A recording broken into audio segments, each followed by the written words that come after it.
Alors, je propose qu'on commence. Il est 10h34. Alors, bonjour à tous et à toutes. Très heureuse d'être avec vous ce matin. Alors, je vous souhaite la bienvenue à cet atelier sur la santé mentale en temps de pandémie. Je suis Jenny Hull, je suis psychologue communautaire, professeure au département de psychologie de l'UQAM et présidente du groupe de travail sur la santé mentale des populations du réseau québécois COVID-Pandémie. Alors, c'est moi qui aurai le plaisir aujourd'hui d'animer l'atelier, de gérer les tours de parole. Alors, très heureuse de vous savoir avec nous ce matin. Donc, mes collègues et moi avons voulu vraiment aujourd'hui vous offrir un espace de réflexion critique. Donc, nous avons structuré l'atelier en deux parties. Nous allons, dans le cadre de la première partie, nos trois panélistes auront chacune 12 minutes pour nous faire part de quelques réflexions sur la manière dont le gouvernement et les différents acteurs de la société auraient pu peut-être mieux protéger la santé mentale de la population. Elles pourront aussi, si elles le souhaitent, nous partager un peu les bons coups du gouvernement ou des autres acteurs s'il y a lieu. Et suite à ce premier tour de table, nous aurons une période d'échange avec vous d'une vingtaine de minutes. Donc, je vous informe tout de suite que le chat sera fermé pendant la durée de l'atelier, vraiment pour éviter les conversations parallèles. Donc, les personnes qui désireront prendre la parole pendant la période d'échange sont vraiment invitées à lever la main ou à me faire signe. Donc, on pourra ouvrir vos caméras au moment de la période d'échange. Donc, je m'assurerai vraiment de passer la parole à chacun d'entre vous qui aura envie de s'exprimer. Par la suite, nous aurons un second tour de table avec nos panélistes qui auront chacune 5 minutes pour nous faire part de ce qui devrait être mis en place, selon elles, pour mitiger les impacts d'une autre crise prolongée. On ne s'en souhaite pas, mais c'est possible qu'on traverse une autre crise prolongée comme celle qu'on rencontre aujourd'hui avec la pandémie, donc une crise qui génère vraiment du stress chronique. Et donc, ce dernier tour de table sera suivi d'une période d'échange avec vous d'une quinzaine de minutes. Je vous rappelle que l'atelier d'aujourd'hui est enregistré et sera mis en ligne par le RQCP par la suite pour permettre aux personnes qui auraient souhaité être parmi nous ce matin, mais pour qui ce n'était pas possible, là, de prendre connaissance du contenu de notre atelier. Alors voilà pour les règles du jeu pour ce matin. Alors, je vous présente tout de suite, sans plus tarder, notre première panéliste. Alors, il s'agit de Mme Xavière Sénécal. Donc, Xavière est patiente partenaire depuis 5 ans au Centre d'excellence sur le partenariat avec les patients et le public de l'Université de Montréal. Elle est aussi patiente partenaire au CHUM, où elle a siégé sur différents comités et accompagné jusqu'au tout début de la pandémie de nombreux patients en neurochirurgie. Pendant la pandémie, Xavier a été aussi très active sur le comité C4P de patients partenaires experts qui se réunissaient à toutes les semaines pour donner des avis sur des textes, sur des protocoles soumis notamment par le gouvernement. Et elle est aussi membre du groupe de travail sur la santé mentale de la population du RQCP. Alors, Xavier, merci vraiment beaucoup d'être parmi nous ce matin et la parole est à toi. Bonjour à tous. Je suis un peu émue parce que c'est aussi se replonger dans une période qui n'est pas terminée d'ailleurs et qui a quand même ébranlé beaucoup de choses à beaucoup de niveaux et je pense chez toutes les catégories d'individus, des plus jeunes aux plus âgés. Donc, bon, il est sûr que je suis une patiente, je suis patiente partenaire, donc j'ai eu aussi accès sur les comités à des informations.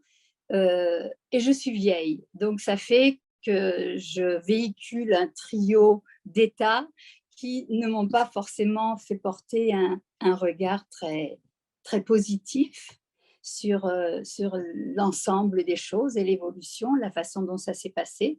Donc, je crois que j'ai tous les éléments pour être un peu critique, mais je voudrais quand même commencer par une remarque plutôt positive, c'est-à-dire que si on se compare à bien d'autres pays, et je dirais presque à tous les pays à travers le monde, puisqu'il se trouve que cette crise est universelle, je trouve qu'on s'en est plutôt bien tiré jusqu'à présent. C'est-à-dire que quand même, à part le début qui a été foudroyant, et en effet, surtout pour les personnes qui étaient dans les institutions, je reconnais que les chiffres ont été quand même assez plutôt encourageants et que l'ensemble, je dirais que l'ensemble de la contention de la pandémie est à mon avis plutôt positif. Maintenant, c'est sûr que par rapport au vécu à travers les différentes phases, il y a eu des choses extrêmement, extrêmement douloureuses, extrêmement violentes même. Par exemple, la façon dont tout a été interrompu. Il me semble qu'on savait déjà ce qui était en train de se passer ailleurs. Ça n'a pas commencé par le Canada. On avait l'expérience, bon, la Chine, bien sûr, la Chine, on ne savait pas grand-chose, mais à partir du moment où les pays d'Europe ont été touchés, on a eu au moins 2 mois, peut-être même près de 3 mois, d'avertissement. C'est-à-dire qu'on savait très bien qu'à un moment donné, ça allait arriver ici. Et que donc, on aurait pu peut-être prévoir, c'est-à-dire au moins avoir le temps de donner des préavis à toutes les exclusions qui ont eu lieu et qui ont été absolument dramatiques. C'est-à-dire que moi, en effet, j'étais très impliquée en neurochirurgie au quotidien depuis 2 ans. C'est-à-dire que j'étais dans le service de neurochirurgie tous les jours depuis 2 ans. Et le jour où on a eu la vie, moi, j'avais passé 4 heures, comme tous les jours, dans le service de neurochirurgie. Je suis rentrée chez moi et à 5 heures, j'ai reçu un message qui mettait un point final à tout, une interruption globale. Le lendemain, je recevais de l'université, etc. Mais comment, en étant la journée même dans cet hôpital, n'y a-t-il eu aucun message ou les jours précédents qui aurait pu un peu adoucir, prévoir, permettre à ceux qui allaient être expulsés de dire au revoir à ceux qui restaient, enfin d'humaniser, disons, ce départ en force qui, moi, je l'ai vécu très, très violemment. J'ai trouvé ça totalement incorrect pour tout le monde, pour les soignants, pour les patients hospitalisés, pour justement les intervenants, tous les bénévoles qui œuvraient dans tous les établissements, puisque ça n'a pas été une spécialité, moi je parle de ce que j'ai vécu personnellement, mais ça a atteint tous les établissements. Alors, c'est vrai que la question des services essentiels, pour moi, est une question qui, je pense, devrait être vraiment approfondie pour une éventuelle nouvelle pandémie ou pour la suite de celle-ci, parce qu'il ne faut pas avoir trop d'illusions, elle n'est pas totalement terminée. Par exemple, pour exemple, moi là, ça fait 20 mois, mais je n'ai toujours pas eu l'autorisation de reprendre mon activité au CHUM. Je suis vaccinée, doublement vaccinée, j'ai mon passe sanitaire, je suis capable d'enfiler blouse, masque, gants. Je le faisais déjà parce que par rapport aux maladies nosocomiales, on avait déjà ces préventions-là. Donc, voilà. C'est cette suppression, moi, qui est des services et des services bénévoles généralisés parce que ça a touché tous les centres communautaires, toutes les soupes populaires, toutes les aides alimentaires, enfin, tout ce qui permet la survie de tant d'individus dans la ville, surtout dans la ville parce que c'est là qu'il y a les plus démunis, mais dans tout le pays. Alors, il me semble qu'au niveau des besoins essentiels et des services essentiels, il y a une, il y a une réflexion en profondeur qui s'impose pour que la prochaine fois, il puisse y avoir une sélection pertinente des gens qu'on peut évacuer et de ceux qu'on doit absolument garder parce que les besoins sont encore plus grands. Alors, il y avait une contradiction qui a précipité bien du monde dans l'horreur, même pour certains, c'est sûr. Euh, pour les patients aussi, évidemment, puisque tous les services auxquels ils avaient droit, qui étaient des services rajoutés, ont été supprimés. Alors, ils n'avaient plus les visites des familles, mais ils n'avaient pas non plus les supports qu'il y avait quotidiennement dans les différents services et qui palliaient justement à la solitude, au manque de temps des soignants, etc. Donc ça, c'est vrai que c'est un des points, moi, qui m'a vraiment heurtée et auquel j'ai eu bien le temps de réfléchir pendant 20 mois. Donc, je pense que c'est un élément majeur. Évidemment, cet élément majeur qui touchait les institutions s'est propagé dans tous les quartiers plus défavorisés, où en effet, il y avait beaucoup de services communautaires qui aidaient des résidents, des personnes âgées, des personnes qui n'avaient pas d'argent pour se nourrir correctement, etc. Et où, en fait, après des mois comme ça de fermeture, il y a eu une réouverture et que les services ont pu réintégrer un peu la circulation dans les immeubles, on a découvert des drames dont on ne parle jamais d'ailleurs, mais on a retrouvé des morts dans certains appartements, des nutries, ou des malades qui en fait n'ont eu aucun recours, n'ont pas eu d'aide, n'ont pas eu de soutien. Donc ça pour moi c'est un des points majeurs parce qu'au fond il rejoint toute la société à des niveaux différents. Bon, alors je suis aussi vieille, donc âgée pour parler gentiment, aînée, c'est encore plus gracieux, mais en gros, je suis vieille. Donc, je me suis retrouvée précipitée subitement d'une personne très autonome, hyperactive, qui travaillait au fond à plein temps, à une empotée dangereuse. C'est très, très bizarre. C'est très, très bizarre. Et en plus, j'habite dans un immeuble où il y a 250 habitations, logements, donc évidemment toutes sortes de populations. Et je vous assure qu'instantanément, ça change tout. L'ascenseur, la salle de lavage commune, tout d'un coup, on devient des pestiférés. Alors que 24 heures avant, j'allais très bien. Des fois, je me disais, est-ce que j'ai des pustules qui me sont sorties sur le visage? Est-ce qu'il y a des choses comme ça étranges qui tout d'un coup deviennent… Et d'entendre aussi des réflexions qui sont pas forcément, qui m'étaient destinées à moi, mais à d'autres personnes qui ont été dévastatrices. Je crois qu'il y a eu avec ces deux choses, l'agisme, avec un manque d'information, parce que c'est sûr qu'il y a eu l'hécatombe des CHSLD, qui a été une horreur, mais ça a touché des personnes qui vivaient en communauté, qui avaient souvent déjà une santé fragile, des comorbidités, et que les personnes âgées, autonomes, qui vivaient chez elles et faisaient leurs courses et se faisaient à manger et allaient encore avoir des activités, etc., ne sont pas devenues tout à coup des personnes. Et je crois que la façon dont ça a été formulé, il y a eu aussi une erreur de communication. D'ailleurs, je pense qu'il y a eu plusieurs erreurs de communication. J'ai trouvé aussi que le ton doucereux sur lequel on s'adressait à la population les premiers mois de la pandémie n'était pas… En fait, on avait le sentiment de… c'est nous qui allons tout faire, vous, obéissez-nous, faites ce qu'on vous dit, point final. C'est-à-dire qu'on était tous des irresponsables, incapables, inconscients. Et ça, je crois que ça a été une erreur, même au niveau des jeunes, parce que c'est le meilleur moyen pour que plus personne ait envie de s'impliquer, même de façon civique en réalité, là du coup, pas dans des implications extérieures, mais en tant que citoyen, citoyenne, pour faire que cette traversée garde un peu d'humanité.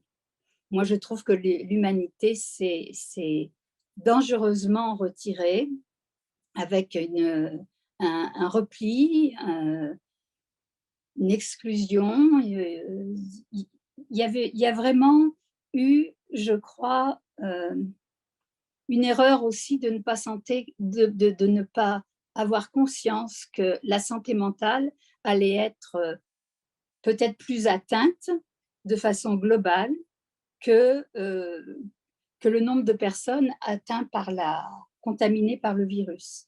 Parce que c'est sûr que quand on enferme les gens, qu'on les exclut, qu'on les prive de communication, d'activité, il y a tout ce qu'il faut pour que la santé mentale dérape. Ça, c'est évident. Donc, ces choses-là sont quand même des choses qu'on savait avant de les imposer à la population. Donc, on aurait dû au moins aussi se dire qu'il fallait sauver les services de santé mentale. C'est-à-dire qu'au lieu aussi là, de priver ceux qui étaient suivis déjà en santé mentale, on aurait dû rajouter des services à ce moment-là, en préventif de ce qui s'est passé.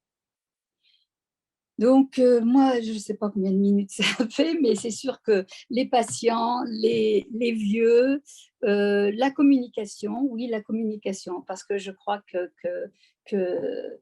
la population n'est pas une école maternelle et que les gens comprennent ce qu'on leur dit, qu'on peut leur dire la vérité, qu'on doit leur dire la vérité, parce que l'histoire des masques au départ aussi, non, non, les masques c'était inutile, non, ça servait à rien, non, non, non, c'était pas la peine d'en mettre des masques. Ben non, il n'y en avait pas de masques.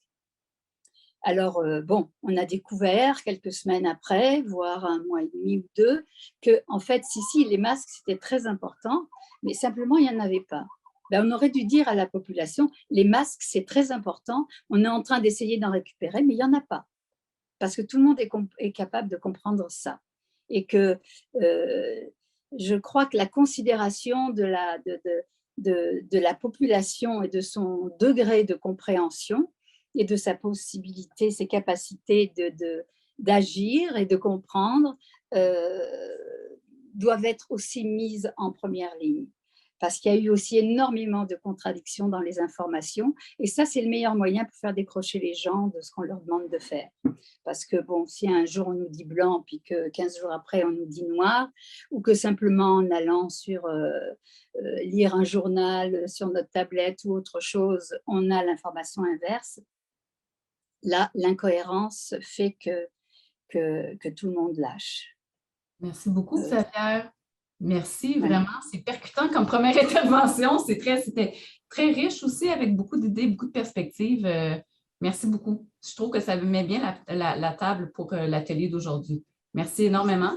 Alors, je vais maintenant céder la parole à Kim Lavoie, donc Dr. Kim Lavoie, qui est psychologue, professeure titulaire au département de psychologie du CAN, donc une collègue, co-directrice aussi du Centre de médecine comportementale de Montréal et titulaire de la chaire de recherche du Canada en médecine comportementale. Donc, Kim est reconnue à l'échelle internationale pour ses recherches sur la prévention des maladies chroniques et l'impact des interventions comportementales sur la santé. Elle est membre du groupe consultatif national d'experts sur la COVID-19 et co-responsable du réseau international d'essais comportementaux. Alors, Kim, je te souhaite la bienvenue. Merci beaucoup d'être là et la parole est à toi pour les 12 prochaines minutes. Parfait, merci beaucoup, Jenny. Mais premièrement, je tiens à remercier Jenny pour l'invitation de venir vous parler aujourd'hui. Et aussi, je remercie tout le monde d'être là. Alors, je vais essayer de mettre tout ça en contexte. En fait, j'ai beaucoup apprécié les propos de Mme Sénéchal. En fait, qu'est-ce que je vais essayer de faire, c'est mettre un peu de données à toutes ces paroles et ces propos extrêmement importants. Et je pense que Mme Sénéchal, votre témoignage, c'est quelque chose qui nous touche beaucoup. Je pense qu'il y a beaucoup de gens dans la salle qui ont senti la même chose que vous. Et moi, je vais essayer de mettre un peu tout ça en contexte sous un angle des sciences comportementales. Alors, Jenny m'avait donné la question, nous a donné la question, comment aurions-nous pu mieux protéger la santé mentale de la population pendant la pandémie et quelles actions gouvernementales ont posé le plus de problèmes? Y a-t-il eu des bons coups? Si oui, lesquels? Alors, voici ma réponse à ces questions-là. Mais premièrement, la COVID-19 et ses politiques de prévention ont fait des ravages parmi des Canadiens, des Québécois et des gens du monde entier. Personne ne s'attendait à ça. Alors que la maladie elle-même a été une source d'importance de stress et de maladie, l'adhésion aux multiples mesures de prévention a obligé les gens à faire des sacrifices et des adaptations très importants, dont beaucoup a eu un coût très élevé pour la santé mentale. Et parmi certaines sous-groupes, plus que d'autres. On parle des femmes, on parle des jeunes, des personnes âgées, des personnes avec un faible statut socio-économique, des minorités raciales et ethniques, des autochtones et des personnes vivant avec une maladie chronique.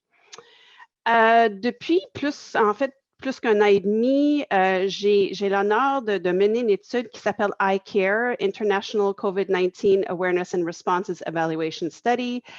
On a commencé ça en mars 2020 et le but de l'étude, c'était vraiment de recueillir des données clés sur les connaissances, les attitudes et les comportements des gens en qu'est-ce qui concerne les mesures en lien avec la COVID-19 et de mesurer aussi tous les impacts de la pandémie et ces politiques, ces policies qui ont été mis en place pour gérer la pandémie.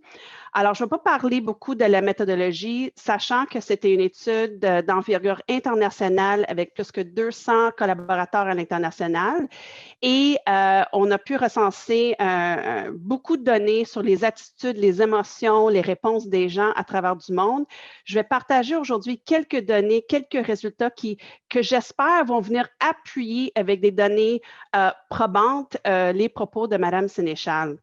Alors, je vous présente ici, nous avons à ce jour plus que 100 000 répondants jour, mais moi, je vais prendre au pic de la pandémie entre juin et novembre 2020. Voici une sous-échantillon de 6 000 Canadiens.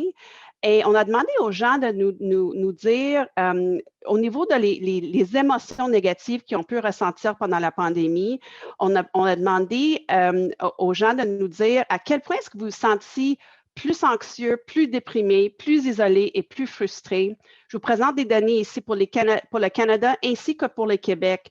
Et voici les données pour des gens qui nous ont dit qui avaient ces émotions négatives-là de façon extrême. Alors, c'est eux qui ont coté le plus élevé dans notre évaluation. Alors, on peut constater que 15 des Québécois on dit oui, mon anxiété est extrêmement sévère, à peu près 10 pour la dépression, entre à peu près 13 pour l'isolement sévère et beaucoup de gens ont vécu énormément de frustration. Maintenant, pour vous montrer les mêmes données, mais en fonction de sexe et en fonction de l'âge, on peut voir très clairement que toutes ces émotions négatives ont été vécues plus par des femmes comparativement aux hommes et plus par des personnes moins âgées. On parle des jeunes de 18 à 25 ans qui étaient peut-être surprenamment plus atteints de ces émotions négatives-là. On peut voir la même tendance chez des gens qui s'identifiaient comme des minorités visibles. Alors, pour tous les émotions négatives, ainsi que de sentir plus suspicieux et d'être plus méfiant, on a pu voir des différences très importantes entre ces gens-là et les non-minorités visibles. Même chose pour des gens vivant sous le seuil de pauvreté au Canada, ça veut dire avec un revenu annuel de moins de 60 000 par année. Alors, on voit des inégalités super importantes au niveau de l'expérience de la pandémie et je pense que ce n'était pas surprenant tant que toutes ces inégalités-là étaient là même avant la pandémie, mais la pandémie faisait en sorte de juste amplifier, exagérer ces différences-là. Alors, une des causes les plus importantes de stress ou de détresse chez les êtres humains est le manque de contrôle ou impuissance et d'être confronté à ce que j'appelle de l'incertitude. Et je pense que Mme Sénéchal a mis son doigt là-dessus. Quand il y a de la confusion, ça a tendance à mettre des gens sur pause, à nous freiner. Et c'est particulièrement quand l'incertitude peut menacer le sentiment de sécurité, ça veut dire notre santé ou notre capacité à gagner notre vie. Et un des principaux facteurs de stress ou de détresse pendant cette pandémie n'était pas nécessairement la maladie elle-même, mais c'est devenu la mauvaise communication des informations et la non-communication des données de la part du gouvernement et des autorités de santé. Parce que comme Mme Sénéchal avait bien dit, pour justement empower notre population de s'engager dans la pandémie, de bien faire ce qu'il y avait à faire, bien, il faut les instrumenter avec les informations qu'ils ont besoin pour prendre des bonnes décisions éclairées. Et je pense que c'est une chose qui manquait énormément. Et comme j'avais mentionné, quand il y a de l'incertitude, bien, les gens, qu'est-ce qu'on fait? On a tendance, l'incertitude amène la confusion. Quand il y a la confusion, bien, ça ouvre la porte à la résistance. Alors, je vous montre quelques images ici. Alors, c'est des choses dans notre façon de construire nos messages qu'on peut éviter l'incertitude en lien avec la confusion qu'on peut porter dans nos propos. Une autre chose qui est, d'après moi, qui m'a frappé beaucoup, c'est au niveau, j'avais mentionné, la communication. Et d'après moi, le manque flagrant de transparence de la part du gouvernement, souvent concernant la justification et les résultats attendus de diverses politiques qu'ils ont mis en place. Et je pense que leur manque de transparence a conduit à la méfiance, qui a conduit à beaucoup de confusion, à l'anxiété et même à la colère à propos des règles à suivre. Et d'après moi, ça compromettant le fait de succès de nombreuses mesures de santé publique qui ont été mises en place pour nous protéger tous. Alors, à un moment donné, c'est des mesures sanitaires qui ont devenu plus stressantes que la maladie elle-même. Alors, je pense qu'une des causes sous-jacentes de ces, en guillemets, fautes de communication était une manque fondamentale de compréhension de la nature du comportement humain et des bases, des principes de base du comportement humain. Ce qui a conduit des politiques et des stratégies de communication qui étaient apparemment, que j'appelle intuitives et du bon sens, plutôt d'être basées sur des données probantes. Alors, je vous montre ici une image d'un ancien patient qui était atteint de la COVID. Son nom est Francis. Et cette campagne de publicité est sortie au Québec en septembre 2020. Et le gouvernement avait lancé cette campagne médiatique mettant en vedette certaines survivants de la COVID en décrivant leurs épreuves et les conséquences négatives de contracter la maladie, dans le but, je crois, de motiver les Québécois dont le taux de cas a été le plus élevé au Canada depuis le début de la pandémie, à adhérer aux politiques sanitaires. Cette campagne a été conçue en partant à la conviction que les Québécois n'adhèrent pas au comportement de prévention parce qu'ils ne comprennent pas les conséquences graves de la maladie sur la santé. Et s'ils voyaient qu'est-ce qui pourrait leur arriver, parce que Francis, on voit ici, a eu besoin d'un stomie de trachéotomie pour parler, il pourrait être plus disposés à se conformer. Cependant, c'est ça que je vous montre ici, cette campagne a reçu de nombreuses critiques de la part des experts en sciences du comportement et en marketing qui ont souligné que la peur est une des pires facteurs de motivation et au contraire a tendance d'augmenter la résistance au changement de comportement. Et voici comment cette publicité, cette campagne de Francis a été utilisée par des complotistes pour devancer leur agenda. Alors, je vous montre aussi une cotation et je vous invite à consulter ce lien sur le site, sur le web. De plus, les messages de peur ont tendance à accroître la peur chez ceux qui ont déjà peur plutôt qu'à d'atteindre les personnes cibles, les récalcitrants. Et malheureusement, cette campagne publicitaire se concentrait uniquement sur les conséquences négatives de l'infection à la COVID et ne fournissait aucune solution constructive pour les éviter, ni ne décrivait les résultats positifs de l'adhésion comportementale. En étant une experte en changement comportemental, c'est toujours mieux de renforcer des bons comportements, d'utiliser le renforcement positif plutôt de menacer ou punir. Alors, d'après moi, c'est un exemple malheureux de ce qui peut arriver lorsque les décisions politiques en termes d'élaboration des policies qui sont mises en place pour changer le comportement sans consulter la littérature des sciences du comportement et sans être informé par des données comportementales solides. Alors, voici mon intervention pour cette 12 minutes et ça me fait plaisir de vous parler lors de la séance de discussion. Merci beaucoup. Merci beaucoup, Kim. Parfait pour le respect du temps. Excellent. Donc, ça donne de l'eau au moulin pour les réflexions. Bien hâte d'avoir la période d'échange. Mais avant d'échanger avec vous dans la salle, je souhaiterais donner la parole à Cécile Rousseau. Donc, Cécile est pédopsychiatre. Elle est professeure titulaire aussi au département de psychiatrie de l'Université McGill. Cécile, elle travaille comme clinicienne en soins partagés auprès des enfants immigrants et réfugiés dans des quartiers pluriethniques de Montréal, tout en poursuivant des recherches sur les programmes de prévention en milieu scolaire, sur l'impact des politiques migratoires et sur le phénomène de la radicalisation menant à la violence. Alors, je suis vraiment ravie de donner la parole, Cécile. J'ai hâte de t'entendre. La parole est à toi. Bonjour Janie, bonjour tout le monde. Alors Janie nous pose ce matin cette question très, très importante. Qu'est-ce que nous aurions pu faire mieux? Ce qui est intéressant, c'est que ce que la question ramène, c'est finalement comment est-ce que la crise, cette crise-là, toutes les crises familiales, personnelles, devraient être des occasions d'apprentissage. Mais c'est une question difficile. Pourquoi? Parce que nous sommes un peu, au niveau institutionnel, dans une culture de la perfection. L'agrément, c'est souvent à 99%.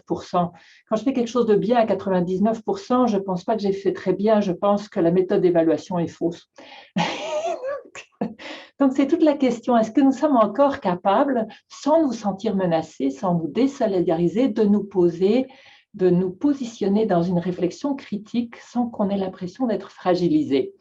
Donc, je pense que c'est une belle invitation. Alors, je vais bâtir sur ce que Xavier et Kim nous ont amené, d'ailleurs, autour de 3 points. Le deuxième point, Kim, tu l'as beaucoup touché, toute la question des communications, mais j'y reviendrai très rapidement alors. Donc, qu'est-ce que nous aurions pu faire mieux? Je pense qu'un premier point qui me semble avoir posé problème, c'est les conceptualisations du stress et de la santé mentale que nous avons utilisées tout au long de la crise. Alors, dire une crise comme ça fait mal et ça fait très mal, et je pense que Xavier le dit très bien, c'est vrai, mais qu'est-ce qui est de l'ordre d'un trouble de santé mentale, terme qu'on utilise de façon bateau un peu, et qu'est-ce qui est de l'ordre d'une réponse normale au stress? Et le stress, ça fait partie de notre vie, la détresse psychologique fait partie de notre vie, ça fait mal, mais nous sommes capables de passer au travers, comme au travers du deuil. Je pense que cette confusion est source de problèmes parce que ça amène une dépossession. En fait, ça amène cette impression, quelque chose de terrible sur lequel je n'ai aucun contrôle, qui me reparlait du sentiment d'impuissance, et Xavier aussi, est en train de m'arriver.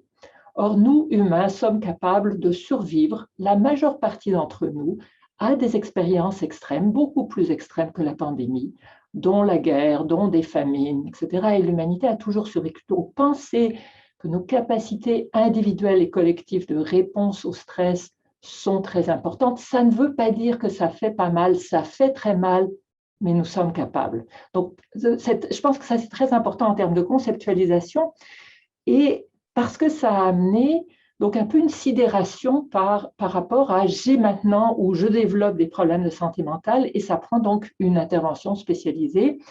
Et je pense que la remobilisation, j'y reviendrai, du communautaire à ce niveau-là était très importante. Le deuxième problème, toujours dans la question de la conceptualisation de la réponse au stress, ça a été de ne pas distinguer ce qui est du stress aigu de ce qui est du stress chronique. Alors, dans le stress aigu, là, je vous ramène au printemps 2020, l'anxiété, la sidération et la panique prédominent et sont utiles parce qu'elles ont soutenu le confinement, par exemple. Donc, une certaine sidération a soutenu l'adhésion aux mesures dans un premier temps, d'une façon qui évoque beaucoup la solidarité. Maintenant, avec le temps, on passe en réponse de stress chronique, et à ce moment-là, l'évitement et la frustration vont prédominer. Et on va observer, entre autres, un flip, donc un basculement chez les gens qui étaient, entre autres, le plus inquiets lors de la première phase, vers des théories de la conspiration qui sont protectrices parce qu'elles vont dire le virus n'existe pas, il n'est pas très important, il n'est pas très méchant, il ne me tuera pas. Ce qui me permet de sortir, donc de recommencer à vivre. On a ça aussi dans les états de guerre. Le problème, c'est que nos réponses institutionnelles et professionnelles sont restées les mêmes. Donc, on a fait comme si on était encore en stress aigu, alors qu'on était en stress chronique, et on a, entre autres, donc focusé complètement sur la question de l'anxiété et dépression, beaucoup moins sur, qui me le mentionnait, la frustration, la violence, l'agressivité, qui ont des conséquences extrêmement importantes en termes de tissu social et même en termes de contrôle de la pandémie. Donc, vous voyez, là, il y a un problème conceptuel où je pense qu'on a partiellement manqué le bateau. Comment est-ce que ça se traduit? Ça nous a empêché d'anticiper et de miser sur les forces des personnes et des communautés. Je vous donne l'exemple en ce moment, vaccination dans les écoles.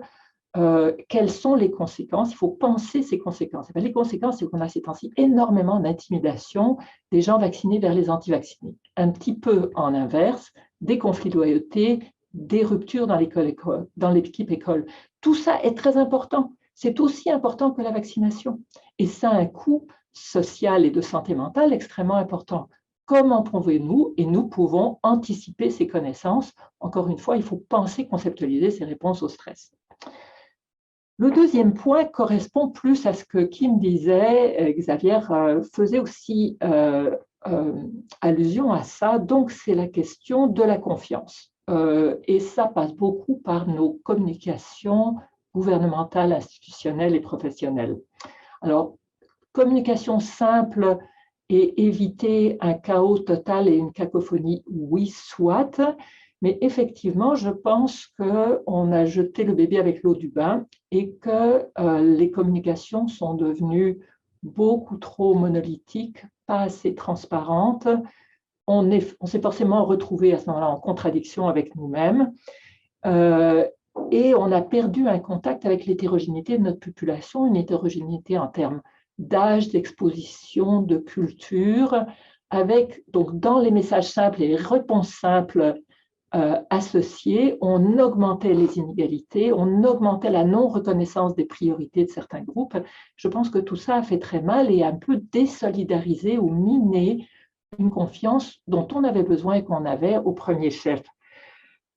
À ce titre-là, et je pense que Kim et Xavier le montraient très bien, je pense qu'un retour à des principes de communication plus démocratiques qui, pour moi, ne veulent pas dire cacophonie, est extrêmement important parce que ce qu'on voit, c'est quand on est plus transparent, oui, les gens, il y a des grosses études là-dessus, vont hésiter plus à se faire vacciner, mais d'un autre côté, ils auront beaucoup plus confiance dans les institutions et dans le gouvernement. Donc, penser en termes de risque-bénéfice, oui, des communications simples, mais attention, le top-down et des communications trop monolithiques minent la confiance et minent le lien social. Je pense qu'on a en partie ça. Donc, on n'a pas fait tout faux, mais est-ce qu'on aurait pu faire mieux? Moi, je dirais oui, certainement. Mon troisième point touche la question des innovations en intervention en santé mentale. Alors, je pense que là, il y a eu beaucoup de choses intéressantes, donc autogestion du stress, intervention virtuelle. Tout ça est bon, a été utile et à sa place. Je pense qu'il faut aller un pas plus loin, c'est-à-dire qu'en moment de stress, quand on propose des interventions, on a tendance à les idéaliser. Dans cette idéalisation, on devient incapable de penser comment elles peuvent faire du tort. Or, toute intervention, tout médicament, toute thérapie, aussi bonne fût-elle, peut aussi, dans certaines conditions et pour certaines personnes, faire du tort. Et si on ne pense pas les effets secondaires d'un médicament ou d'un vaccin, on a un problème. Et donc, c'est la même chose par rapport à ces innovations qu'on a un peu idéalisées. C'est devenu une panacée. Hein. Faites de l'autogestion de votre stress et nous allons faire de la clinique virtuelle. Bon, très rapidement, quels sont les problèmes?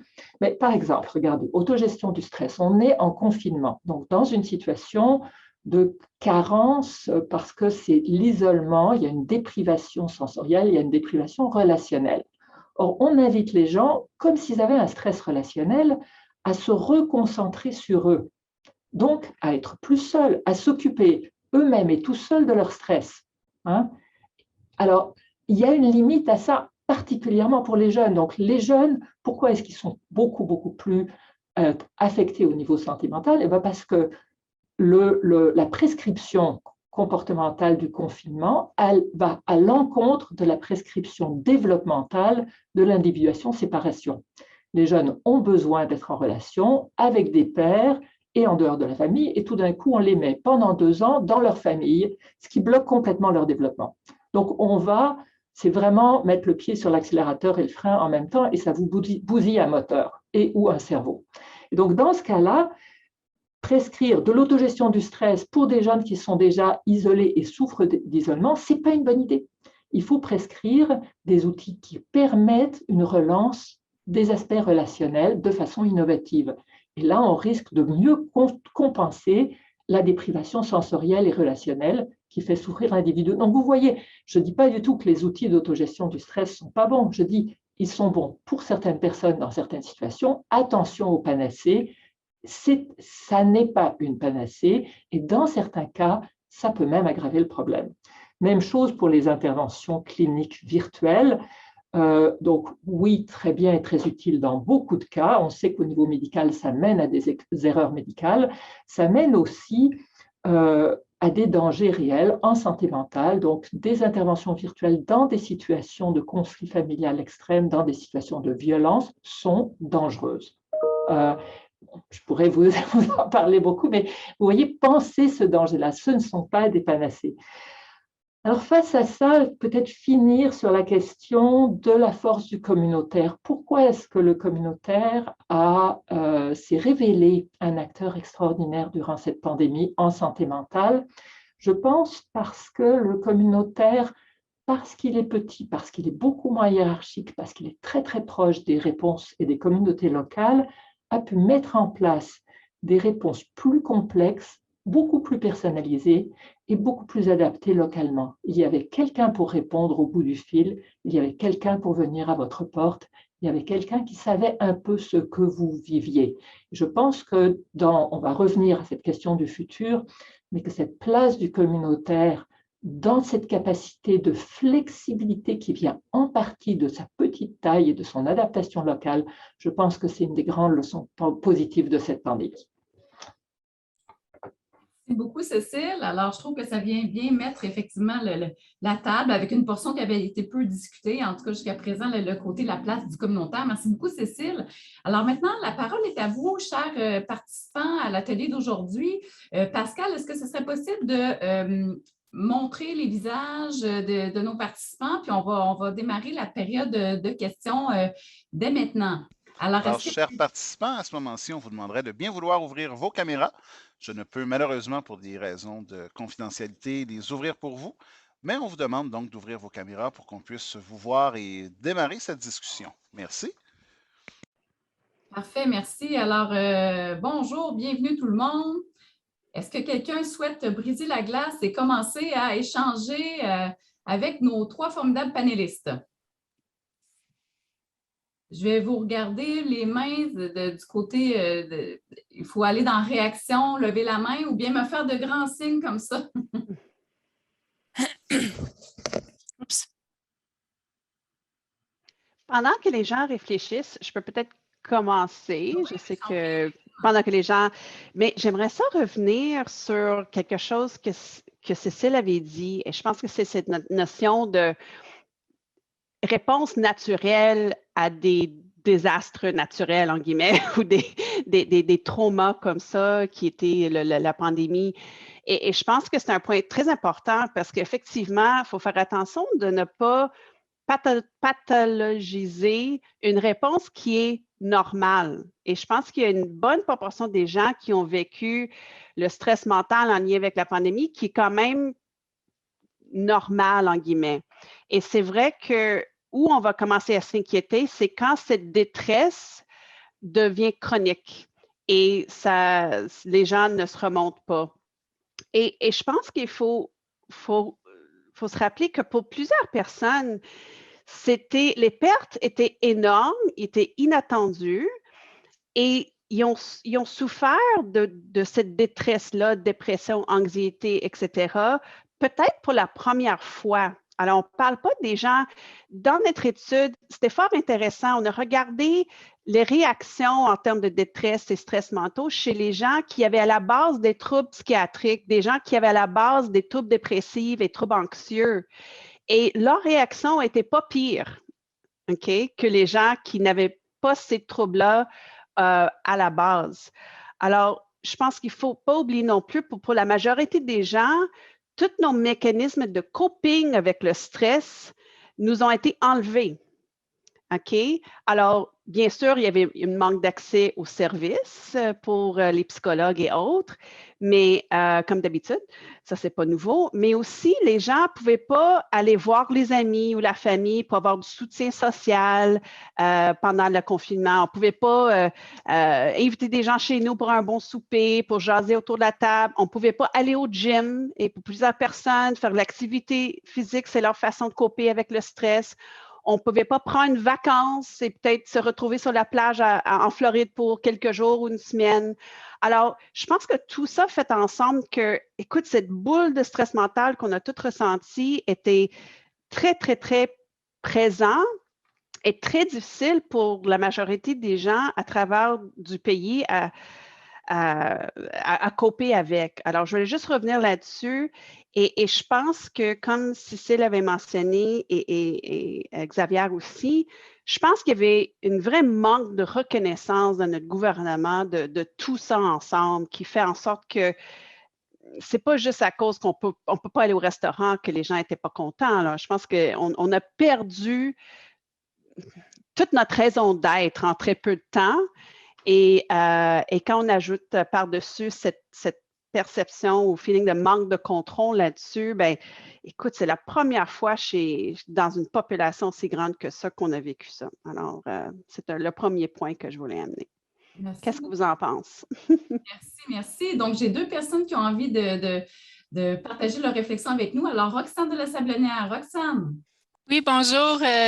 Bonjour tout le monde. Bonjour Janie, on se connaît un petit peu, pas vraiment, mais tu as déjà supervisé un de mes étudiants. Donc, je suis contente de te rencontrer de cette façon-là. Moi, je dirige le laboratoire sur les changements sociaux et l'identité depuis plus de 16 ans. Puis, je dois vous dire honnêtement que j'ai vécu beaucoup de frustration au début de la pandémie parce que ça fait des années que toute ma carrière, depuis le début de mon doctorat, que je fais de la recherche sur ces grands bouleversements-là. Oui, ce n'était pas nécessairement mondial, mais on a vu par le passé beaucoup de bouleversements sociaux comme le démantèlement de l'URSS, la fin de l'apartheid, je pourrais en nommer des tsunamis, ici, plus près de chez nous, la colonisation des peuples autochtones. Donc, j'ai vécu beaucoup cette frustration-là. Puis, au fil des années, j'ai beaucoup réfléchi à ces questionnements-là aussi. Évidemment, ma recherche a toujours été sous-financée parce que je me faisais constamment dire que ça ne pouvait pas arriver ici. Donc, ceci étant dit, pour faire un retour, moi, ce que ça me fait penser, puis avec les années, j'ai beaucoup fait de lecture, des milliers d'articles justement sur les changements pour essayer de vraiment comprendre le changement.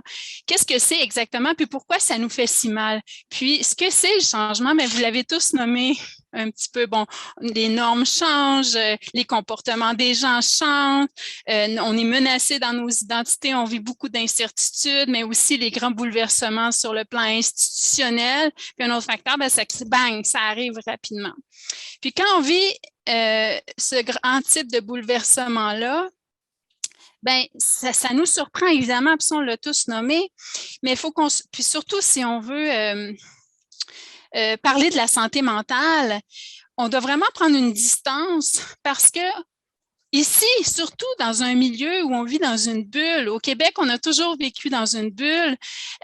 Moi, j'ai travaillé en Mongolie où je gagnais excusez-moi, je suis en train de me pomper là, mais je gagnais 18 $ par mois après avoir fait mon doctorat au grand désespoir de mon père qui vraiment ne comprenait pas du tout. Donc, c'est ça. Puis, faut qu'on prenne une distance parce qu'on n'est pas habitué ici de penser à des réponses et à des solutions collectives. On est habitué de penser à une réponse individuelle. OK? Je suis un petit peu émotive ici. Aujourd'hui, j'ai perdu quelqu'un de très cher hier, mais je tenais vraiment à être là aujourd'hui. Puis cette personne-là vous dirait la même chose que je vous dis aujourd'hui. Donc, on doit vraiment prendre cette distance-là et penser de manière collective. Ce n'est pas intuitif, on n'est pas habitué à ça. Donc, si je vous dis « je ne vais pas bien, j'ai vécu un deuil » ou « je veux un deuil », vous allez me dire « appelle une ressource téléphonique » ou bien « va voir un psychologue ». Mais les listes d'attente sont pleines. On ne peut plus fonctionner comme ça. On doit penser autrement, penser collectivement et puis pas juste le dire, mais aussi peut-être prendre une distance. Maintenant qu'on est à 20 mois, 18 mois dans cette pandémie-là, de se regrouper puis avoir cette réflexion-là, puis de s'unir pour penser à ce type de solution-là. Donc, c'est ce que je voulais dire un petit peu aujourd'hui. Je ne sais pas si c'est utile. C'est possible que je ferme ma caméra, mais je vais vous écouter attentivement. Merci beaucoup, Roxane. Je t'offre mes sympathies aussi pour la perte que tu as vécue hier. Effectivement, je pense que la solidarité, les réponses collectives, c'est quelque chose qu'il faudrait améliorer pour la suite. Je pense que peut-être Cécile va pouvoir aborder ces questions-là lors de la période où même Xavier ou Kim. Alors, j'ai une autre personne, Gilbert, qui souhaiterait prendre la parole. Alors, Gilbert, la parole est à vous. Oui, bonjour, vous m'entendez? C'est bon. Moi, ce qui m'a le plus touché dans ces choses-là, c'est qu'on a oublié dans l'ensemble des processus qu'on a eus, c'est quoi la socialisation, c'est quoi les ajustements qui viennent, qu'on fait mutuellement par interaction pour apprendre à coper avec une nouvelle situation ou avec des changements soudains dans notre environnement. On le faisait de façon mécanique, on le faisait de façon inconsciente avant la pandémie. Mais là, en coupant tous les moyens de relations immédiates et ce qu'on appelle les loosely coupled systems, les systèmes qui sont larges dans leurs relations, qui ne sont pas nécessairement intenses, qui ne demandent pas une présence puis quelque chose de constant, on a perdu une grande partie de tout l'ajustement social qui allait avec ça. Ça va avec les adolescents dont on parlait, ça va avec les gens qui ne sont pas capables de s'ajuster comme ça. Et je me rends compte aussi que c'est dans tout le domaine de la communication interpersonnelle et sociale, on a perdu de vue beaucoup des moyens qu'on aurait dû développer. Si je réfère aux campagnes de pairs dont Kim parlait, on a fait exactement la même calice d'erreurs dans le domaine du VIH autour des années 2000. Ça faisait déjà 4, 5, 6 ans qu'on avait des campagnes, qu'on avait la trithérapie qui se développait, qu'on avait une maladie chronique plutôt qu'une maladie mortelle et pour lesquelles nos jours étaient comptés. Et la plus belle publicité que le gouvernement a su sortir par hasard, sans consulter personne, c'est une série de tombes sur lesquelles les gens, on n'avait même pas un humain qui pleurait. Alors, on a encore utilisé la peur parce que ça fait un système, ça fait une communication simple ou parce que je ne sais pas quoi, mais les gens de communication n'ont pas été impliqués dans le processus. Ils n'ont pas participé à construire un message qui serait pertinent. On le savait, mais par juste dislocation des réseaux, sans se consulter les uns les autres, on les a laissés nous amener des messages très simplifiés, très faciles à canner, mais qui n'étaient pas pertinents et qui ont fait plus de dommages que d'autres choses à d'autres moments. Je pense qu'il faut que la COVID serve à apprendre des leçons puis que notre réseau aille vers ces réseaux-là de publicistes, de gens de communication, des gens de relations publiques pour leur dire « Hey, vos messages, ils ne marchent pas, ils nous embêtent plus que d'autres choses. » Merci beaucoup, Gilbert. Donc, il semble avoir vraiment comme une sorte de consensus, en tout cas, autour de la table virtuelle par rapport à ces campagnes un peu de peur. Est-ce que je peux dire quelque chose rapide juste là-dessus? Oui, bien sûr, brièvement. Puis ensuite, on a Marjolaine qui va prendre la parole. Vas-y, Kim. Non, mais écoute, merci, Gilbert, pour votre intervention. Et je pense que une chose qu'on doit apprendre, et c'est quelque chose dans lequel je travaille depuis plus que 20 ans, c'est triste à dire, je commence à être vieille, mais c'est la notion que la communication est une habilité douce, comparativement à d'autres interventions X. Médicaments, chirurgicales, je travaille beaucoup dans le domaine de la médecine. Bref, c'est mieux de dire rien que de dire ça mal. Parce que dire ça de façon péjorative et faire sentir les gens infantiliser, je pense que Xavier, vous avez très bien expliqué comment les messages gouvernementaux peuvent nous faire sentir, les messages des fois de nos médecins même. Mais tout ça pour dire, il faut apprendre que la communication et la mauvaise communication peut faire du mal.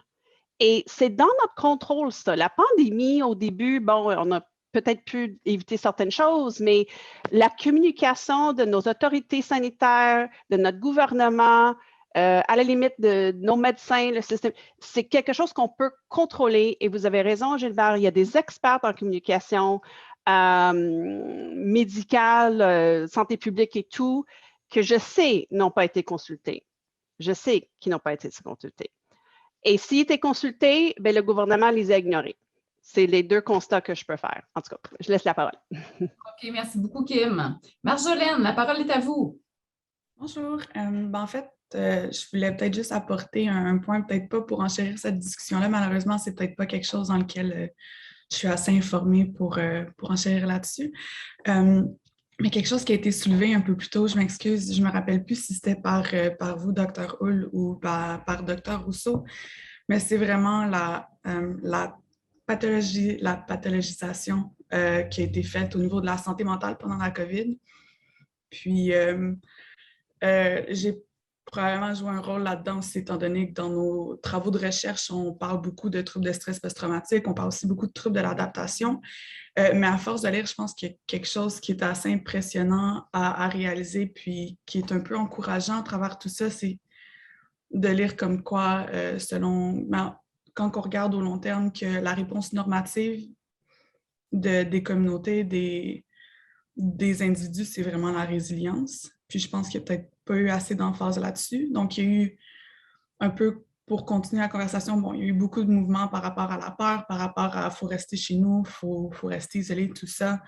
Puis on a un peu tassé de côté, on a fait un peu tout ça au détriment de la santé mentale. Puis en ce moment, il y a beaucoup de personnes qui vivent des choses difficiles. Mais je pense que, en fait, j'espère que pour les mois à venir, ça va vraiment être qu'on va pouvoir embarquer dans une idée de promotion de la résilience, de manière collective, donc essayer de former une communauté pour mieux s'outiller les uns les autres, pour mieux s'adapter, mais aussi comme mieux s'adapter en tant que collectivité. Je ne sais pas si ça fait du sens, là, mais c'était... Merci beaucoup, Marjolaine. Vous mettez la table, en fait, à la prochaine, au prochain tour de table des panélistes. Hein, si on regarde vers l'avenir, hein, travailler sur la résilience. Hélène, je vois que tu as la main levée. Est-ce que je te donne la parole tout de suite ou tu prends... Je vais te donner la parole tout de suite, puis ensuite, on va passer au second tour de table. Vas-y, Hélène. Oui, mais c'est juste un petit commentaire. Je vais un peu dans le même sens que Marjolaine. Je pense que ce qu'il faudrait aussi réfléchir, c'est de penser collectivement à la suite. C'est quoi l'accompagnement, justement, qu'on peut faire avec les gens qui sont fragilisés? Les anxieux, ils ne reviennent pas à la réalité aussi facilement que tout le monde. Donc, c'est un peu dans ce sens-là que je voulais aller aussi. La pensée collective de la pandémie, OK, c'est presque terminé. Tout le monde revient au travail, mais ce n'est pas tout le monde qui revient aussi facilement. Donc, cette pensée collective-là envers les personnes plus vulnérables, je pense qu'il ne faut aussi pas mettre ça de côté.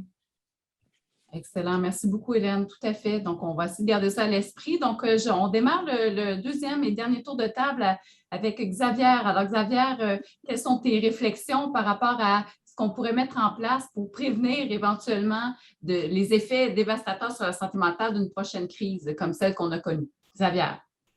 Mais je pense qu'on a oublié de parler d'une catégorie d'individus qui sont simplement les patients qui avaient d'autres maladies ou que des troubles mentaux ou que la COVID-19 et qui ont été extrêmement pénalisés par rapport au fait qu'il y a eu une interruption de services, de blocs opératoires fermés, de personnel réquisitionné, donc retiré de certains services, de gens qui ne sont pas hospitalisés, mais qui ont des problèmes chroniques et qui n'ont plus eu de suivi, qui n'ont pas eu leur traitement à temps, qui n'ont pas eu leur intervention à temps, et qui parallèlement ont développé d'autres pathologies, parce qu'au fond, c'était leur expression du stress.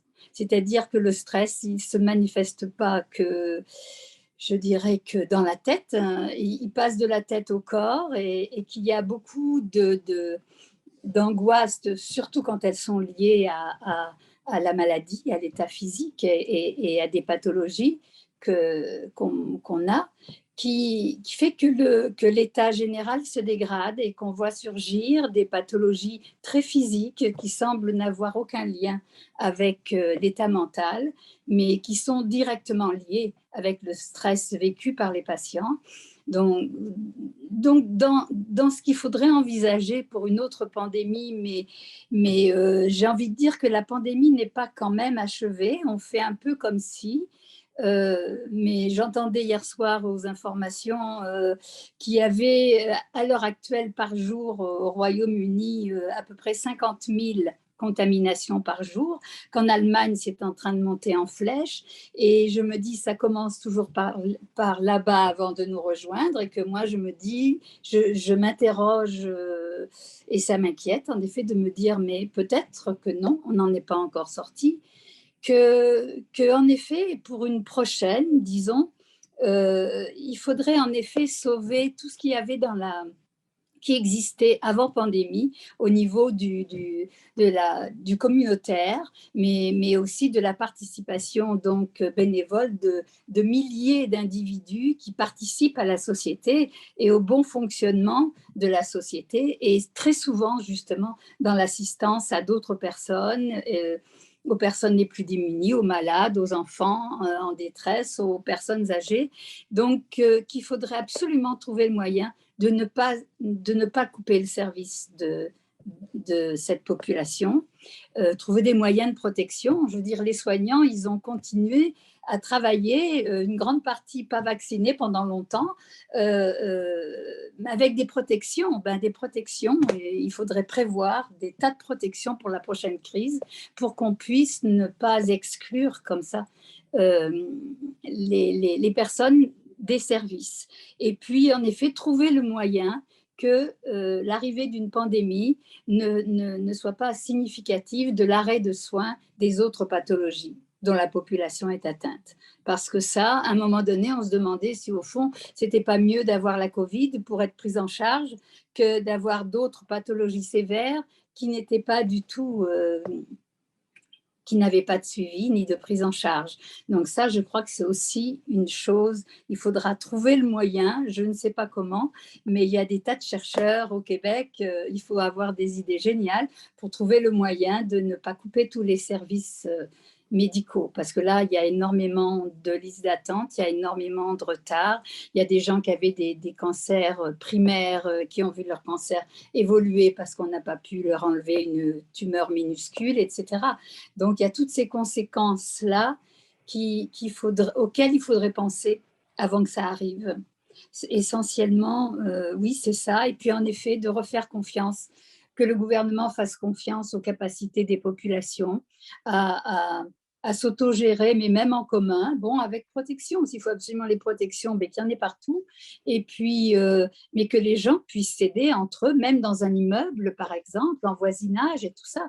C'est terrible de couper tout ça parce qu'en effet, en plus, on crée un climat de suspicion qui est absolument lamentable pour des gens qui vivent dans un espace commun, dans le métro et tout ça. C'est spectaculaire dans les métros, entre le masque et le téléphone portable, le cellulaire, et des yeux suspects. Bon, et alors c'est sûr que quand dans une rame monte un sans masque, là, alors on se dit... tout le monde reste quoi? Parce que tout le monde se dit, ah oui, mais si je dis quelque chose, je vais me faire massacrer. Donc, c'est toutes ces choses, je crois que la confiance dans la population, communiquer avec elle absolument normalement, la population comprend tout, si on lui parle clairement, et remettre un climat de confiance, parce qu'on a évolué pendant 20 mois dans un climat de fermeture, d'exclusion, de suspicion, et on a désappris à vivre. Et la communication, comme le disait Gilbert, je crois tout à l'heure, c'est qu'il y a en plus, à l'heure actuelle, alors qu'on pourrait davantage communiquer, on a un peu désappris, on a un peu perdu l'habitude, on n'appelle pas forcément les amis qu'on appelait régulièrement avant la pandémie. Enfin, c'est très bizarre, ça a vraiment changé quelque chose qu'il faudrait apprivoiser dans la socialisation. Merci. Et je pense qu'il est capital. Merci beaucoup, Xavier. Merci. Très riche, encore une fois, comme intervention. Merci. Kim? Oui, merci beaucoup. Écoute, j'ai 3 points et je pense que ça fait peut-être sommaire un peu de la discussion aujourd'hui, ou j'espère. Bien, c'est sûr que c'était un problème même avant la pandémie, mais je pense que si on vise l'avenir, il faut investir plus dans les services de santé mentale pour accroître l'accès en général et pendant les crises à long terme. C'est sûr que les temps d'attente à l'heure actuelle, je dirais 6 mois, mais c'est beaucoup plus que ça. Et je sais que même moi, j'ai eu personnellement au moins 20 à 30 anciens clients que je n'ai pas vus pendant peut-être plus que 10 ans qui m'ont contacté pendant la pandémie. Alors, ça me bloque pour tous des nouveaux patients que j'aurais pu prendre en clinique. Alors, tout ça pour dire, et je sais que c'est presque pareil pour tous mes collègues. Alors, il faut qu'on se rappelle, s'il y a une mauvaise santé mentale dans la population, bien, il y a une mauvaise santé physique, de l'absentéisme, une perte de productivité, une augmentation dans la toxicomanie, pour coper, une augmentation dans la discorde et des perturbations sociales. On a touché à ça un petit peu, mais une autre chose qu'on a pu découvrir dans notre étude, c'est vraiment une augmentation très importante dans la violence conjugale, surtout chez les femmes, une augmentation dans ce que j'appelle le discorde familial, alors les enfants qui chicanent avec les parents et l'inverse. Et une autre chose qu'on pense pas beaucoup, on pense pas beaucoup à ça maintenant, mais on devrait, mais toutes les perturbations sociales à lesquelles on serait confronté à cause du fait que avec l'exemple de la vaccination, il y a beaucoup d'amis, familles qui découvrent les croyances peut-être de leurs proches et ils ne sont pas contents d'apprendre qu'ils ne sont pas prêts à faire se vacciner pour, mettons, la collectivité. Bref, c'est en train maintenant de se dévoiler. Bref, je pense qu'il y a beaucoup de discorde sociale dans notre avenir. Alors, la première chose, c'est qu'il faut plus investir dans la santé mentale de la population en général. Deuxième chose, je pense qu'il faut investir plus dans la recherche comportementale axée sur l'optimisation de la réponse à la pandémie. Alors, merci beaucoup à Roxane pour son intervention. Juste pour vous donner un chiffre, moins de 0,008% de la recherche financée dans le monde pour la COVID était dans les sciences comportementales ou sociales. OK, moins de 0,008%. Et c'est la même au Canada. Alors, on n'est pas mieux pour ça. Et le troisième point, Jenny, c'est, comme j'avais mentionné, j'encourage une plus grande collaboration inter- et multidisciplinaire entre les experts comportementaux et sociaux, comme Roxane, comme d'autres entre nous et les gouvernements décideurs et la santé publique. Alors, je pense qu'il y a la perception chez la santé publique, et ça m'a frappé d'en face pendant cette pandémie-là, que la santé publique ne pense pas que le comportement humain, c'est dans leur domaine ou ça leur concerne. Ils pensent que les sciences comportementales, c'est le comportement individuel et non collectif, et ça ne peut pas être plus faux que... Anyway. Alors, compte tenu de plusieurs décisions et messages de nos gouvernements, soit ils n'ont, comme j'avais mentionné, ils n'ont pas consulté des experts sociaux et comportementaux ou en communication, ou ils l'ont fait puis ils les ont ignorés. Alors, je pense qu'il faut vraiment, si on vise être mieux préparé pour l'avenir, il faut vraiment apprendre des leçons et il faut vraiment profiter de la grande expertise à la fois aussi au Québec, au Canada, dans tous ces domaines-là. Et je pense qu'encore une fois, c'est la collectivité qui va nous faire sortir de cette crise actuelle et des crises futures. Merci. Merci beaucoup, Kim. Alors, Cécile. Je vais surfer sur ce qui a déjà été dit. Peut-être que, à mon avis, pour une prochaine crise et même pour la fin de celle-ci, j'ai l'impression que si on veut faire mieux la prochaine fois, il faut penser d'emblée l'éventail des conséquences possibles et des conséquences de nos réponses à la crise. Donc, en fait, c'est ainsi, cette fois-ci, on a été obnubilé par le virus et avec en partie raison, c'est un virus dangereux, Mais certaines des choses qu'on a mises en place sont aussi dangereuses. Donc, il faut penser d'emblée, dès le départ, la question de la santé mentale n'est pas secondaire. Il faut la penser dès le départ et en termes de risques et bénéfices par rapport à l'ensemble des mesures qu'on prend. Et je pense que ça n'a pas forcément été fait dès le début. On a mieux pensé les questions économiques que les questions santé mentale. Donc, apprendre de ça, ça ne peut pas aussi être pensé de façon hiérarchique ou verticale. Ça prend plusieurs acteurs sociaux autour de la table pour penser ces questions-là, parce que tout le monde n'était pas égal devant la crise. Tout le monde n'a pas été touché de la même façon. Et donc, si on ne représente pas dans l'analyse et les réponses à la crise une multitude d'acteurs sociaux qui représentent des groupes d'âge différents, des groupes, des minorités aussi, toutes ces formes, les jeunes bien sûr, les personnes âgées. Donc, si on ne représente pas ces différents acteurs-là, on se retrouve avec finalement des problèmes qui deviennent beaucoup plus graves parce qu'on ne les a pas pensés d'emblée. Donc, on ne peut pas tout penser d'emblée, mais on peut se dire que la prochaine fois, on pourrait faire un effort pour penser un peu mieux cet éventail, la question de la santé mentale dès le départ, avec des acteurs sociaux différents, parce qu'on n'est pas égaux face à la crise, c'est ça.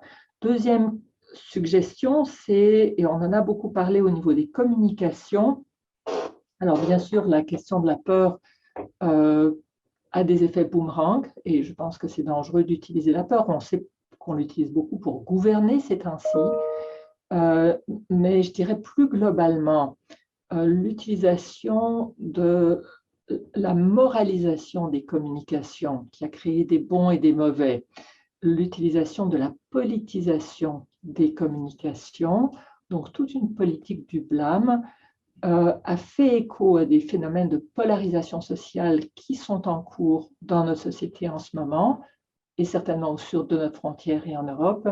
Et ça, ce n'est pas juste inefficace, c'est clairement dangereux. Donc, je pense qu'il faut repenser la prochaine fois la question des communications au niveau de leur efficacité sur la pandémie, mais aussi au niveau, encore une fois, de leurs autres aspects, de leurs autres conséquences pour ne pas jouer avec le feu.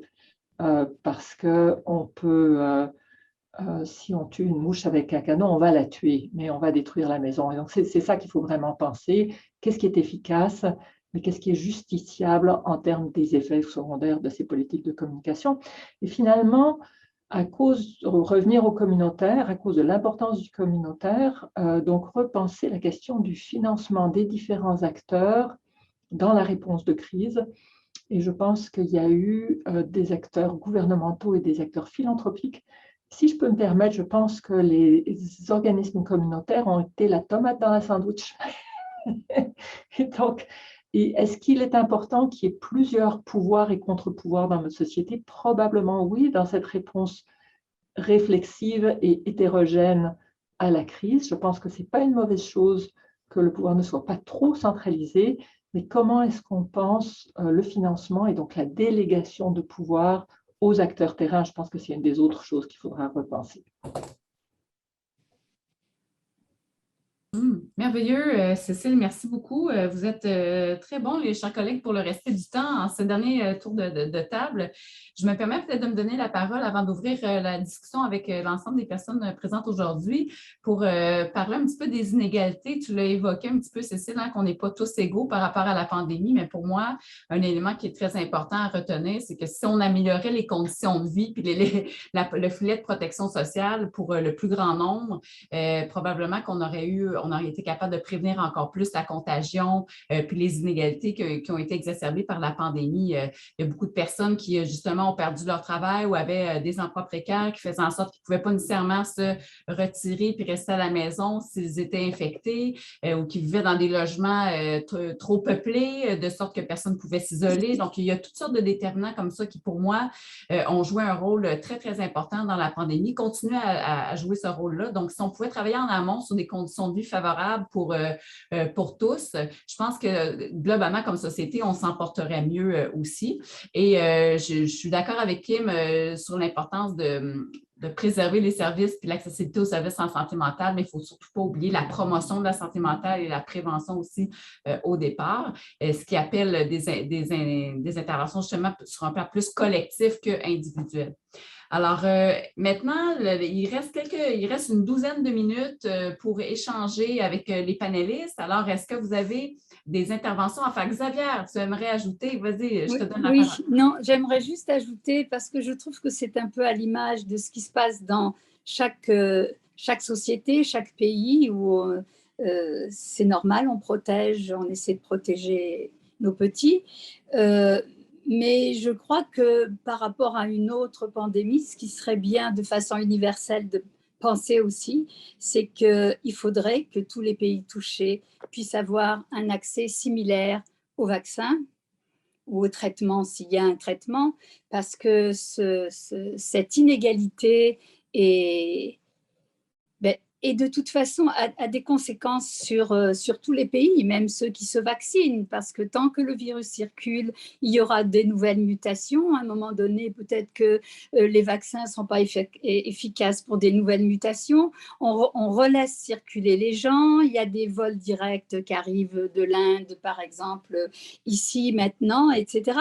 Donc, on sait très bien qu'on est sur quelque chose d'extrêmement fragile, et je trouve qu'au niveau de la pensée globale de l'humanité, il faudrait que les pays, que les gouvernements, que l'OMS, qu'il y ait quelque chose d'absolument obligatoire, qui devienne logique au niveau de la répartition des traitements, parce que ça, et je trouve que ça illustre bien ce qui se passe aussi dans chaque pays, à des petits niveaux différents des soins, des comportements, et tout ça, quoi. Du repli, de l'exclusion, de l'exclusivité qu'il y a dans les esprits, et qui font que les choses fonctionnent moins bien.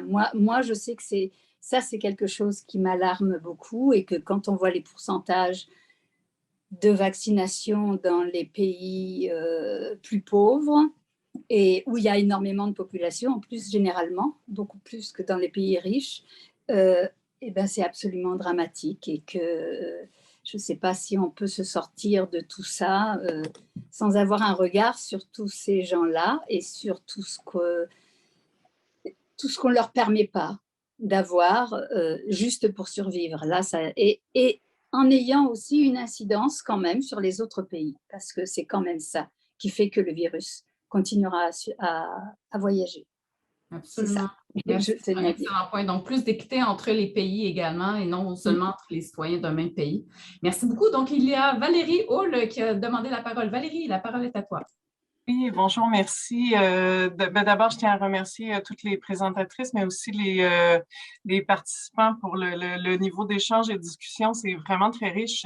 Je travaille moi-même en santé publique, à la direction de santé publique à Capitale-Nationale, et je suis formée en psychologie communautaire. Et il y en a quelques-uns dans le réseau. Nous sommes peu, mais bon, on aime le dire quand on a l'occasion, donc j'en profite. Et j'ai quelques collègues aussi dans ma région, mais dans d'autres régions aussi, qui sont formés en sciences sociales, en sciences comportementales. Ben, on a les mêmes préoccupations que vous, on les a depuis longtemps. La pandémie a été un révélateur de plusieurs inégalités dans la population, mais aussi au sein de notre réseau, au sein de nos collègues, des dossiers. Ça nous permet de voir qu'au niveau de la promotion-prévention, au sein même de notre réseau, à la fois de la santé, mais aussi de la santé publique, ben, on a nos propres défis. Donc, on a encore du boulot à faire. Puis il y a plusieurs des préoccupations énoncées, non seulement au niveau de la communication, au niveau de la promotion, de la prévention, mais aussi de comment on peut travailler à davantage de solidarité dans nos communautés, travailler encore plus avec les organismes communautaires, avec les citoyens eux-mêmes, remettre le pouvoir et partager le pouvoir aussi avec ces différentes parties-là dans la prise de décision. Pour moi, ça me semble être un enjeu important aussi pour la suite des choses. Puis pour les prochaines grandes crises et grands bouleversements qu'on va vivre, là, c'était probablement une pratique, celle-ci, pour ce qui nous attend. Puis je parle des changements climatiques notamment. Donc, on a encore beaucoup de questions puis de réflexions à faire pour la suite des choses. Et puis, en fait, je quitte cette rencontre avec non seulement une reconnaissance de plusieurs préoccupations que j'avais moi personnellement, mais aussi des pistes intéressantes là, pour continuer d'y réfléchir. Donc, je voulais prendre le temps de vous remercier aussi. Merci beaucoup, Valérie. Donc, effectivement, dans tout le réseau de la santé publique, la prévention-promotion, c'est un petit peu le parent pauvre. Hein? Et puis là, donc, on s'est réveillé, oh my God, qu'est-ce qui se passe? Donc, effectivement, merci beaucoup. Est-ce qu'il y aurait d'autres personnes qui souhaiteraient ignorer? Ah, on a Isabelle Boisvert de l'INES. Isabelle, la parole est à toi. Oui, je voulais juste prendre une petite minute juste pour remercier pour ce super échange. Moi, ce que je retiens, entre autres, c'est que tout le monde on possède un petit bout du casse-tête pour prendre une meilleure décision publique, pour aider le gouvernement, entre autres, à prendre les meilleures décisions.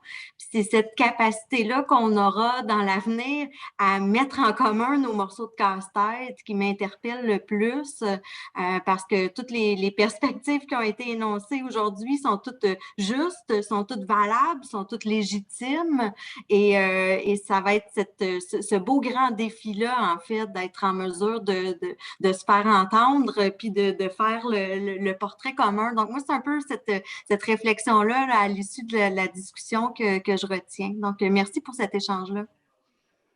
Très intéressant, Isabelle, en effet. Donc, comment faire entendre toutes ces réflexions-là? C'est un bon point. Je pense que l'atelier d'aujourd'hui, puis Amélie Forget est avec nous, la directrice du RQCP, mais dans le fond, il y aura des actes de colloque de l'atelier d'aujourd'hui. Donc, ça va laisser une trace écrite des réflexions du groupe. Alors ça pourrait être intéressant. Je pense qu'Amélie pourra s'engager à faire circuler et à faire remonter tranquillement ces actes de colloque-là vers les décideurs.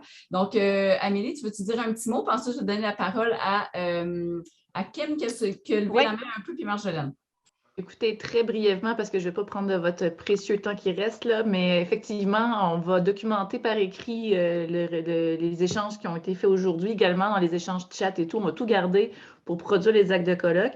Les ateliers sont aussi enregistrés puis vont être disponibles sur notre site, donc vous pouvez vous-même vous y référer, les utiliser.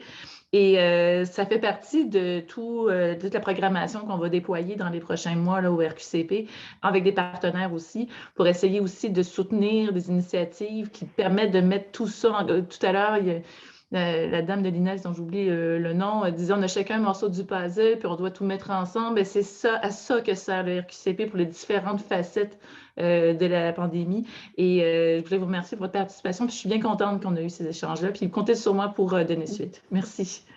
Merci, Amélie. Alors, brièvement, Kim, puis ensuite Marjolaine. Oui, très rapidement, en fait, le but, c'est vraiment d'être constructive et de penser à l'avenir. Et je veux juste partager 3 points. En fait, tout le monde me dit, bien, Kim, qu'est-ce qu'on fait pour changer le comportement de quelqu'un ou d'une population? Il y a 3 choses, 3 cases à cocher. La première, c'est que les gens individuels ou une population doivent reconnaître qu'il y a un problème à résoudre, OK? Que la pandémie, certains comportements sont bons ou pas bons, OK? Ensuite, alors on peut appeler ça reconnaissance, connaissance, éducation, whatever, OK? Deuxième chose, il faut que les gens soient motivés à changer leur comportement. Et pour être motivé, c'est pas pour être motivé de ne plus avoir la COVID, OK? Tout le monde est motivé d'être bien, OK? Mais c'est pas tout le monde qui est motivé à faire des sacrifices ou le travail du changement que ça implique, toutes les adaptations qu'on a demandées aux gens. Alors, il faut que les gens, pour qu'ils soient motivés, il faut qu'ils croient que de m'engager dans cette mettons, dans toutes ces consignes sanitaires et tout, ça va m'apporter quelque chose qui est important pour moi, qui va avoir des bénéfices que je vais avoir en lien avec ça. Troisième critère, confiance. Il faut que les gens soient confiants dans leur capacité de passer à l'action. Et c'est là où le gouvernement joue un rôle important pour instrumenter des gens avec des informations qu'ils ont besoin pour prendre des décisions éclairées. Rendre les masques disponibles et abordables pour tout le monde. envoyer les vaccins, mettons des unités mobiles dans les quartiers défavorisés pour faciliter la vaccination chez des gens qui ont plus de difficultés d'accès. Alors, il faut la connaissance, la motivation et la confiance dans notre capacité de mettre en œuvre toutes ces affaires-là. Et pour moi, c'est la recette magique, là. Mais il faut cocher les 3 cases. Il ne faut pas juste dire aux gens quoi faire parce que c'est rarement ça qu'on a besoin pour changer les êtres humains, là, pour qu'on se comporte autrement. Merci. Merci, Kim. Merci. Marjolaine, brièvement, puis ensuite, je vais saluer tout le monde. Marjolaine? Oui, parfait. Donc, donc tout ce qui a été mentionné jusqu'à présent est très, très clinique. Puis je pense qu'il y a quelque chose qui est très appréciable par rapport à ça. Puis, je voulais juste vraiment souligner l'importance, justement, de s'assurer que la population générale reste impliquée. Donc, on a parlé beaucoup au niveau de trouver des solutions, mais je pense aussi au niveau de la vulgarisation, puis aussi du partage des connaissances. Donc, c'est quelque chose qui est quand même très déplorable dans le monde de la recherche. On parle beaucoup de conférences, mais très peu, on va mettre de l'avant l'idée de vulgarisation scientifique, puis de vraiment utiliser des canaux qui vont vraiment chercher la population générale. Donc, pour garder ça bref, j'aimerais juste qu'on garde en tête que c'est important aussi de garder les canaux populaires bien ouverts. Excellent. Donc, effectivement, aller porter aussi les informations là où les gens se trouvent, hein? Pas nécessairement de toutes des inégalités épistémiques aussi, puis de l'accès aux connaissances scientifiques là, qui est problématique dans nos sociétés très inégalitaires. Mais ça me permet de simplement vous remercier très chaleureusement nos 3 panélistes. Là. Vraiment, merci Xavier, Kim, Cécile pour votre générosité, votre intelligence dans les propos. Vraiment, c'était très, très enrichissant de vous entendre. Merci à vous, participants, participantes dans la salle virtuelle aujourd'hui, d'avoir été aussi généreux puis interactifs. Ça nous a fait plaisir de faire votre connaissance, de discuter avec vous. Donc, restez à l'affût pour les actes de colloque, pour aussi la présentation qui va être captée là, sur vidéo et rendue disponible pour vous et pour les personnes qui n'ont pas pu être avec nous aujourd'hui. Alors, je vous salue très chaleureusement. J'espère vous recroiser bientôt. Portez-vous bien. À bientôt. Merci beaucoup pour tout le monde. Merci beaucoup. Au revoir.